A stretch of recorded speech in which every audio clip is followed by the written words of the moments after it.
Hi అండి. మరి ఇప్పుడు ఒక ముఖ్యమైన ప్లేస్కి వచ్చాం. చాలా ఇంపార్టెంట్ ప్లేసు. చాలా చక్కగా బాగుంటుంది చూడటానికి. మరి తండ్రి సన్నిధి మినిస్ట్రీస్కి సంబంధించిన ప్రేయర్ గార్డెన్లో మరి ఒక సిలువ చూశారు కదా, సిలువ. మరి ఇక్కడ సిలువ చుట్టూ చూడండి, గోడ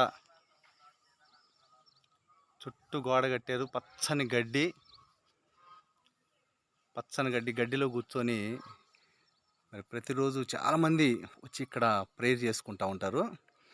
ఇంకో విషయం ఏంటంటే సిలువ కొంతమంది విమర్శిస్తారు, ఈ సిలువను చూసి కూడా విమర్శిస్తారు. ఏంటంటే మరి విగ్రహారాధన చేయటం తప్పు పాపం అంటారు కదా, మరి సిలువ మీరు అట్లా పెట్టుకుంటే మరి అది కూడా ఒక విగ్రహమే కదా, మరి అది తప్పు కదా, అది పాపం కదా అని అంటారు.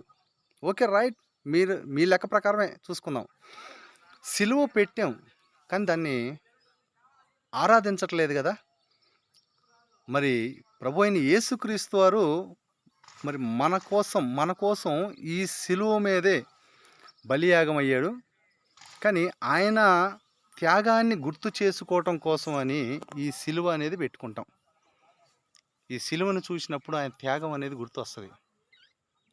ఓకే, ఈ సిలువ పైనే మరి ప్రభు అయిన యేసుక్రీస్తు మన పాపముల కోసం మన పాపం నుంచి విడిపించటానికి మరి ఈ సిలువ మీదే మరి కాళ్లకు చేతులకు 3 మేకులు కొట్టబడి, తలకు ముళ్ళ కిరీటం పెట్టబడి, చివరికి ఆ డొక్కలో బళ్ళెముతో కూడా చనిపోయాడా లేదా అని చెప్పేసి బళ్ళెముతో పొడిచారు ఈ సిలువ మీదే.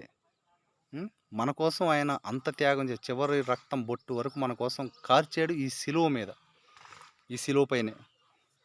మరి ఆయన త్యాగాన్ని మేము గుర్తు చేసుకోవటానికి మరి ఈ సిలువని మేము పెట్టుకోవటంలో తప్పు లేదు, దీన్ని ఆరాధించటం లేదు.